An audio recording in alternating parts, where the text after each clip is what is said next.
Hola, muy buenas tardes, sean bienvenidos a otra transmisión especial por la exposición Oaxaca Inspira la Filatelia. Y bueno, hoy seguimos conversando con el director y investigador de la biblioteca Juan de Córdoba, el doctor Sebastián Bagdushver. Muchísimas gracias, doctor, por recibirnos hoy nuevamente. Pues con todo gusto. Muchas gracias a ustedes. Muy bien. Doctor, en 1532 la ciudad de Oaxaca recibe el título de Antequera, ¿no? Y en 1821 cambia el nombre a Oaxaca. Y también otra referencia es que en 1987 recibe el nombramiento, ¿no?, como Patrimonio Cultural de la Humanidad por la UNESCO. En el 2007, si no me equivoco, editan este libro 475 años de la fundación de Oaxaca. Doctor, usted coordina la realización de este libro. ¿Podría hablarnos un poco de por qué surge la idea de realizarlo? Pues sobre todo, pues a partir de la década de 1980, 1990, en parte también por el reconocimiento de la UNESCO, se ve un incremento en estudios sobre la ciudad de Oaxaca. Hoy en día la ciudad de Oaxaca tiene la fortuna de contar con un buen número de estudios recientes sobre diferentes etapas de su historia. Hay todavía mucho trabajo por hacer, pero se ve que se ha estado trabajando como un fenómeno que resulta del rescate de archivos, del reconocimiento de la UNESCO, de la apertura de Oaxaca como uno de los centros culturales de México. Se ve que el tema de la historia de la ciudad ha sido un tema con creciente importancia. Siempre ha sido importante, o sea, las tradicionales familias oaxaqueñas siempre han sentido un gran orgullo por la ciudad, siempre hubo, yo creo que un gran sentimiento o un gran interés por los temas históricos de Oaxaca. Yo creo que fácilmente se puede regresar a esto en el tiempo hasta la época del Porfiriato, cuando el gran proyecto de Porfirio Díaz y su gobierno de crear una identidad nacional mexicana dentro del gran coro, digamos, de las naciones, conlleva no solamente a un canon de elementos identitarios de Oaxaca, de México, pero en Oaxaca conlleva a una contrapropuesta de un canon identitario oaxaqueño. Yo creo que hasta la fecha es muy claro esto. Oaxaca como estado presenta una identidad regional muy notorio que de alguna forma compite con la propuesta nacional de los elementos nacionales mexicanos, ¿no? Surgen personajes como Manuel Martínez Gracida, que en el Porfiriato busca crear esa identidad oaxaqueña, los discursos de la identidad oaxaqueña.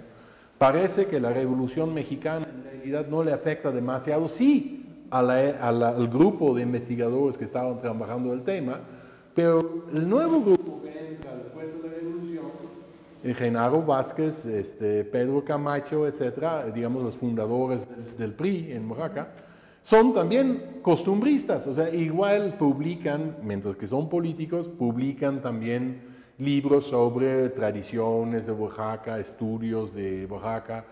Surge después del gran temblor de 31, surge en 32 la recuperación de la ciudad y la renovación de la identidad oaxaqueña con el homenaje racial que ya en los años 50 termina siendo la Guelaguetza, digamos.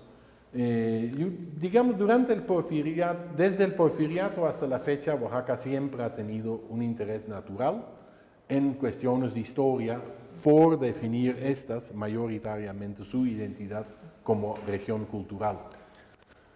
Pero, sobre todo hacia finales del siglo XX, eso también toma una importante carga académica. No solamente, digamos, es una cuestión de las élites intelectuales locales, pero también en nivel nacional empieza a llamar la atención la particular situación y historia de Oaxaca.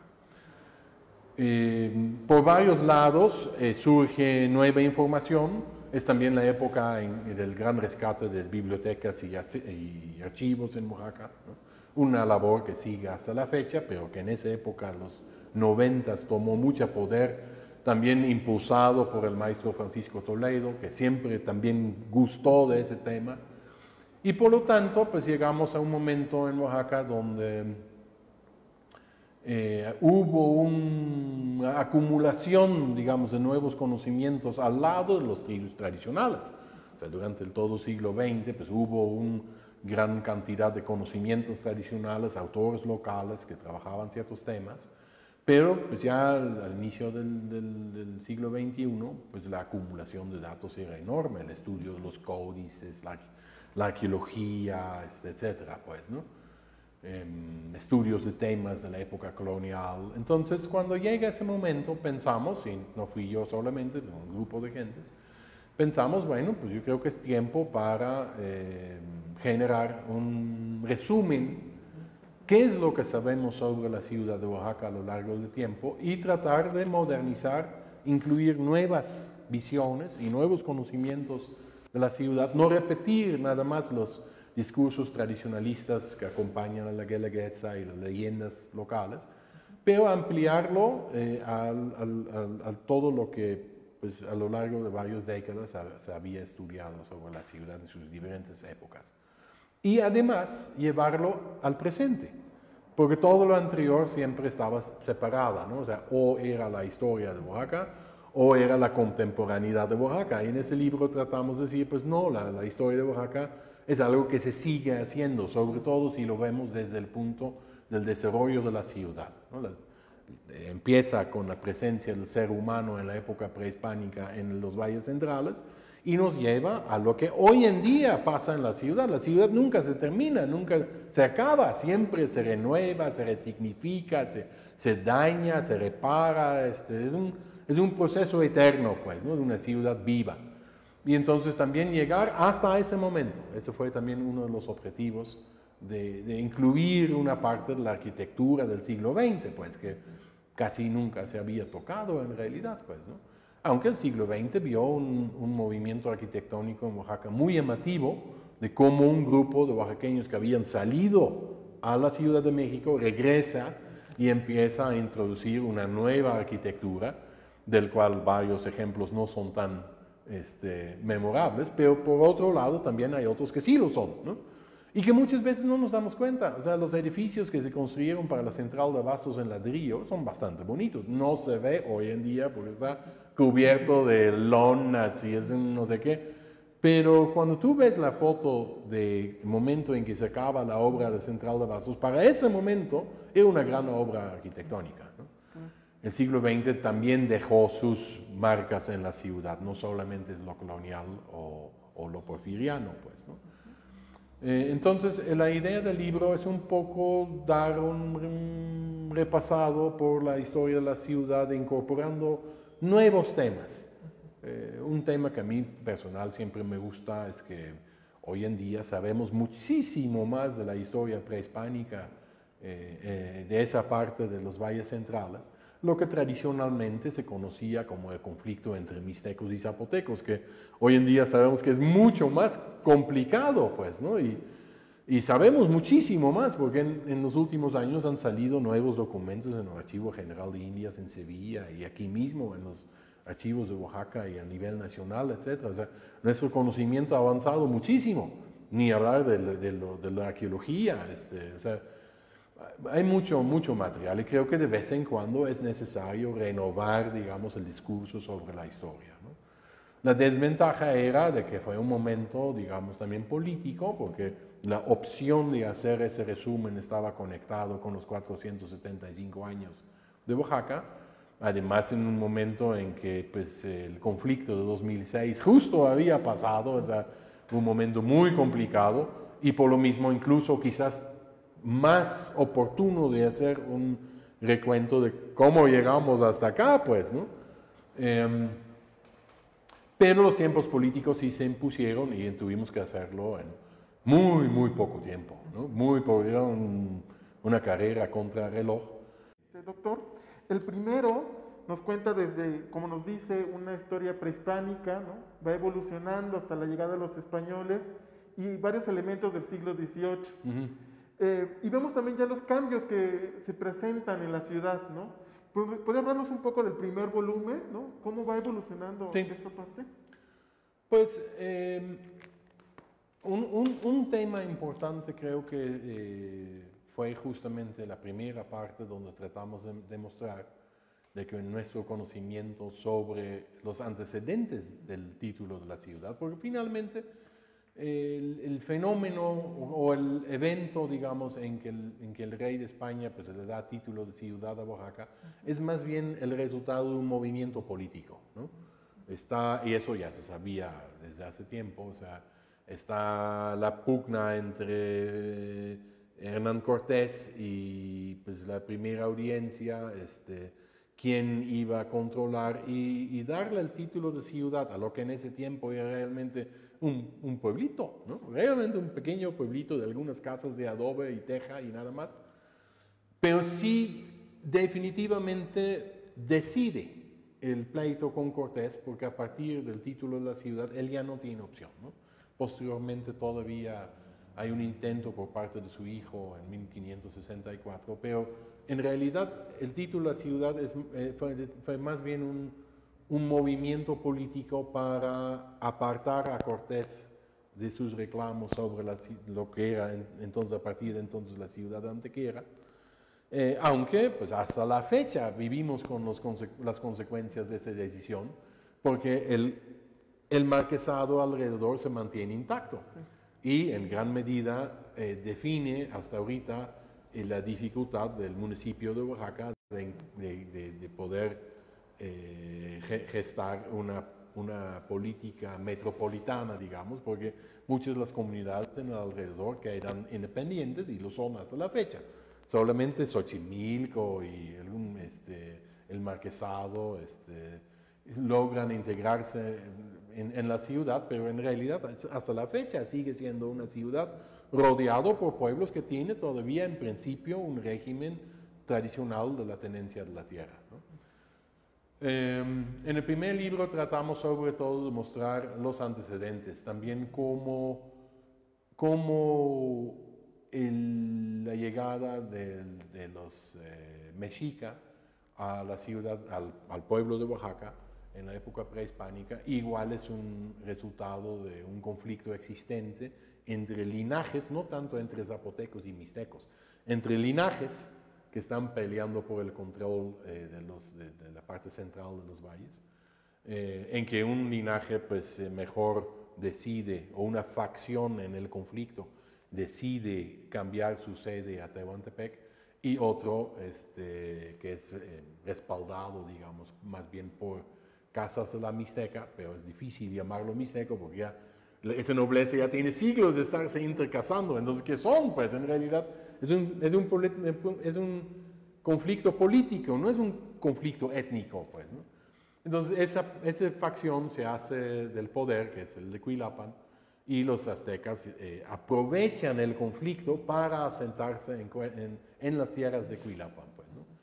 Posteriormente, pues los españoles siguen, digamos, esa estructura de los mexicas y llegan a Oaxaca y empieza la transformación, cuando pues, ellos llevan la idea que hoy en día es muy, muy investigado, mucho mejor investigado, es como la conquista de Mesoamérica, en realidad es un esfuerzo de un grupo de españoles más grandes grupos de aliados que en ese momento, desde esa perspectiva de la época, ellos piensan de que la llegada de los españoles es una oportunidad de promover sus propias agendas, ¿no? Ellos, es muy difícil en ese momento de poder prever cuál va a ser la consecuencia posteriormente, pero en ese momento optan por la posibilidad de aliarse con el poder español para promover sus propias agendas y aumentar sus conquistas y sus derechos tributarios en Mesoamérica. Entonces, por eso se van felizmente con los españoles a la conquista de Oaxaca, a la conquista de Guatemala sobre todo, de Chiapas y después Guatemala, y esas conquistas fueron acompañados por grandes grupos de soldados indígenas. Hoy en día sabemos que no solamente son tlaxcaltecas, ese es un mito ya súper rebasado. Se juntaron muchísimos pueblos, vaquechultecas, varios pueblos mixtecos, zapotecos, o sea, son miles de personas de todos los lados que se juntan al ejército viendo ciertas oportunidades en esas conquistas que los españoles están promoviendo. Y donde van los españoles van dejando sobre esa ruta grupos de aliados para proteger sus puntos cruciales. Entonces, alrededor del pequeño establecimiento de Oaxaca se crean esos pequeños núcleos de población, por lo general náhuatl hablante, pero muy pronto también con mixtecos y zapotecos que empiezan a juntarse ahí también por las oportunidades económicas que existen. Es el origen de barrios como el Marquesado, como el Xochimilco, como Mexicapan, etc. Y incluso cuando uno va a un nivel más detallado y ve las subdivisiones de los barrios, se ve que son nombres como Tlacopan, Iztapalapa, o sea, que se ve de dónde viene esa gente, pues, ¿no? Muy impreciso. Lo mismo pasa en San Cristóbal de las Casas, también es un pequeño pueblo, un punto, digamos, estratégico español, rodeado de barrios de ex soldados. Y lo mismo en la ciudad de Guatemala, igual lo aplican, pues, ¿no? Entonces, son muy similares esos elementos que ocurren y que van a definir posteriormente el desarrollo de la ciudad. Esa es la primera parte del libro, ¿no? La segunda parte es como abordarlo ya a más largo plazo, una vez que todo el nuevo sistema colonial se asienta, cómo se va desarrollando la ciudad de Oaxaca como una ciudad española, siempre es predominantemente española, pero que a la vez también es un crisol de culturas y un motor, digamos, económico, pero también un motor de poder, pues, ¿no? Es el punto de poder, es el centro económico en muchos casos, pero controlado por la población española y peninsular que ahí radica.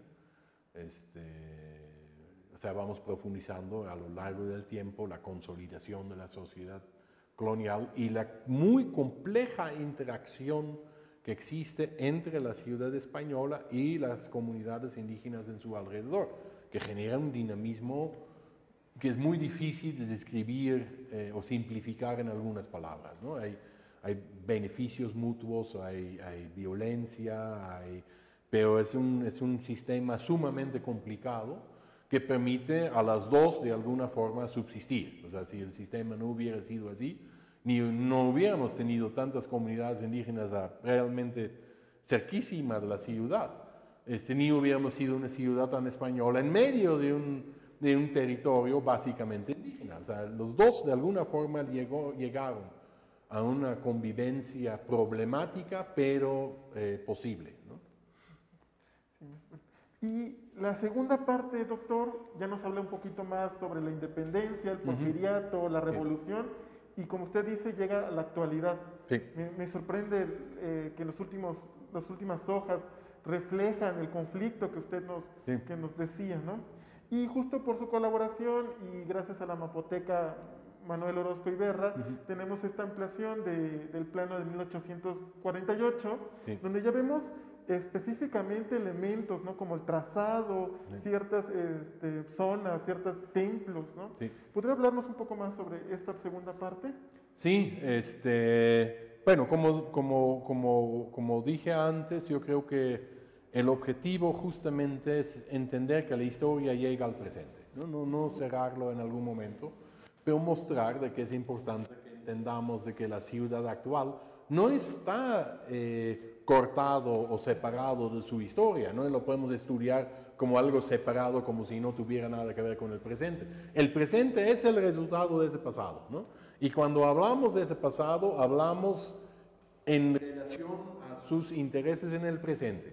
Un libro de historia que no sea un historiador que no trabaja desde las inquietudes del presente no va a tener éxito, ¿no? Es uno de los temas que trato de tratar con estudiantes cuando trato sobre la historia, siempre decir, la historia no trata de historia, la historia trata del presente, usa materiales del pasado, pero para hablar del presente. Al final, si tu libro no toca una cuerda en el alma del presente, pues no va a haber nadie que lo va a leer, pues, ¿no?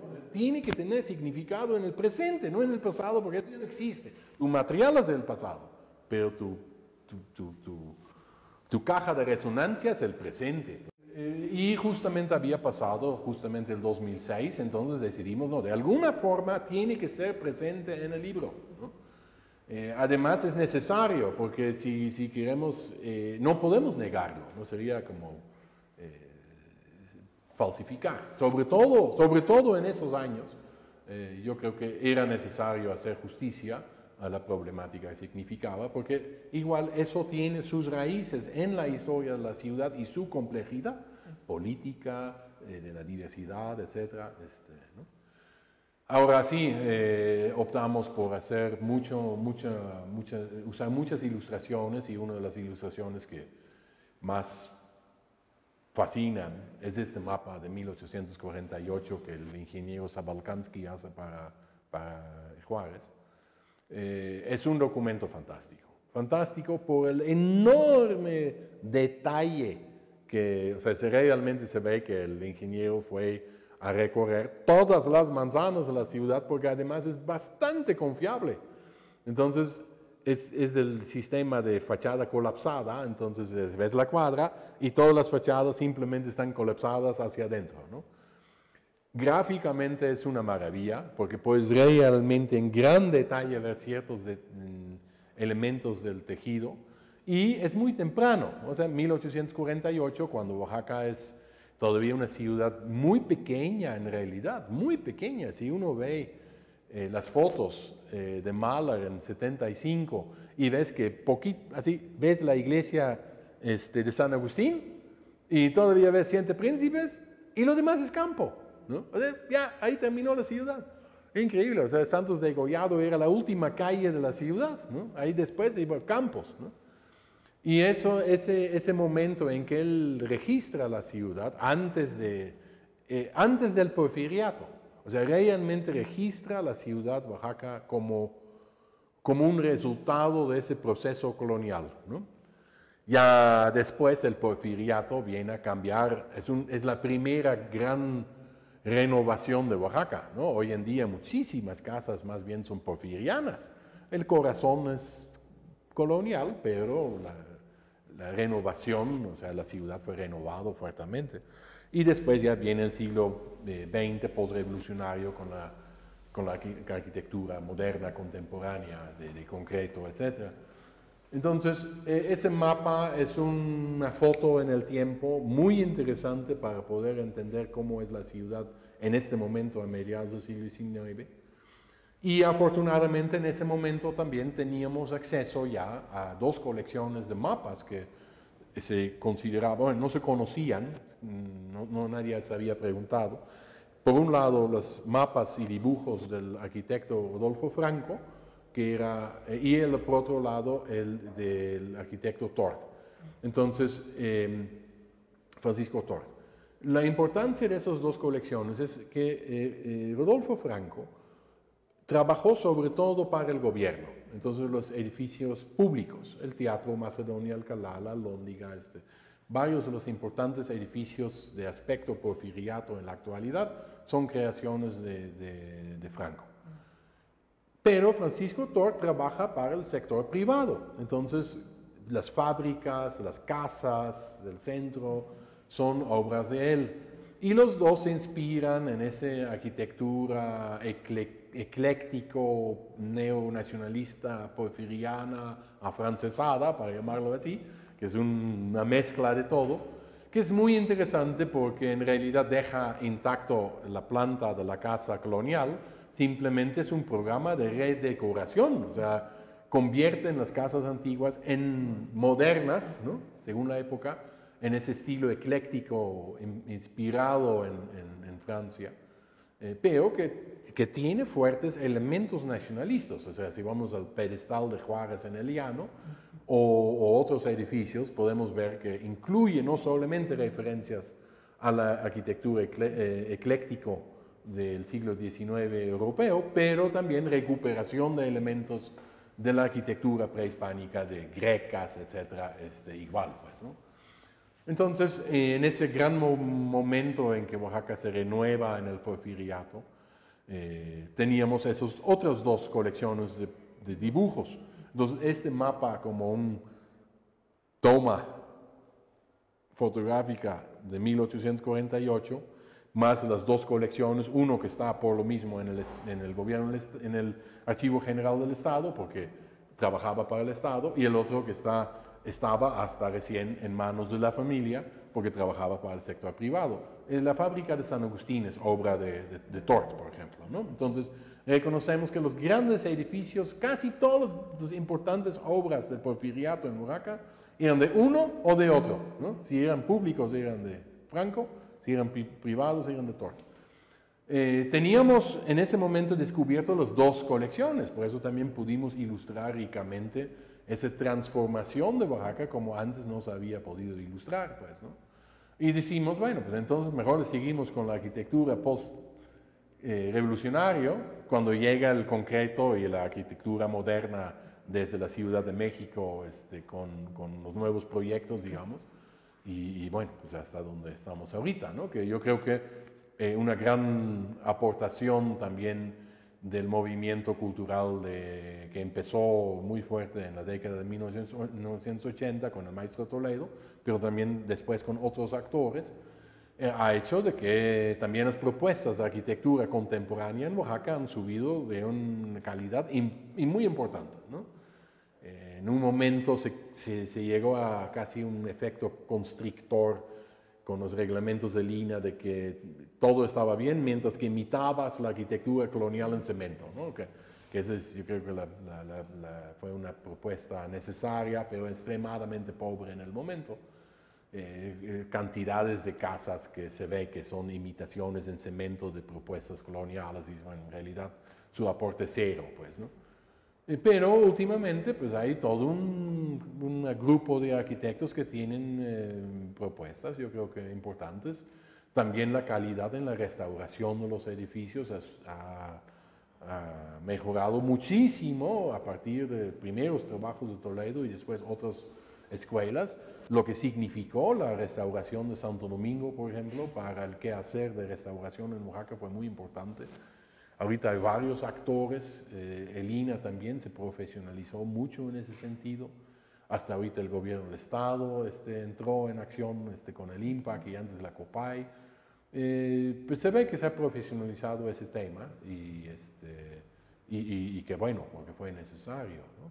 Pero hasta la fecha siento que hay una lucha para que el oaxaqueño reconozca el valor patrimonial de esa arquitectura, porque todavía vemos demasiados casos, y la pandemia fue muy mala en ese sentido, de gentes que aprovechan para tirar todo el interior, apenas reconoce que la fachada se ve bonita, pero no entienden que los materiales, la disposición de espacios, etcétera, es un patrimonio cultural importante, pues, ¿no? La calidad de los materiales, la construcción de luz, sombra, de cerrado, abierto, que caracteriza.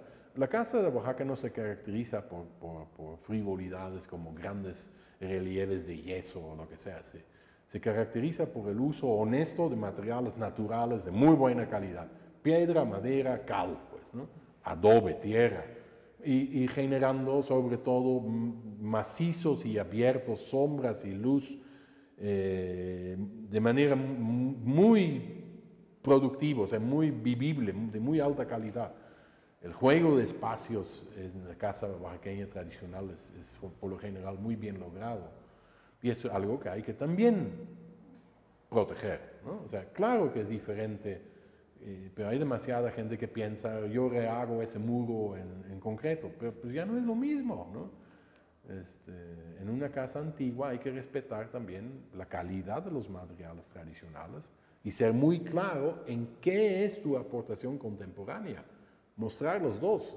Lo peor que puedes hacer es imitar, ¿no?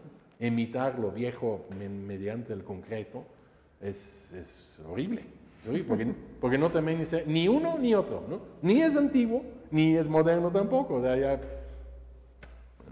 no es nada, ¿no? Ni pescado ni carne.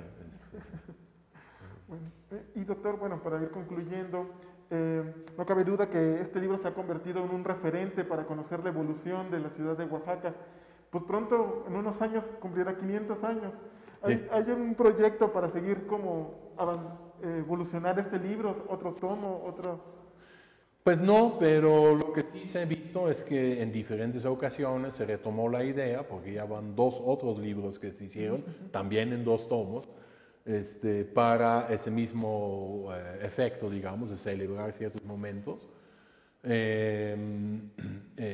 Yo me parece muy interesante que eso ha sido como un reconocimiento de que cada tanto tiempo habría que renovar, digamos, el compendio, ¿no?, la historia de la ciudad.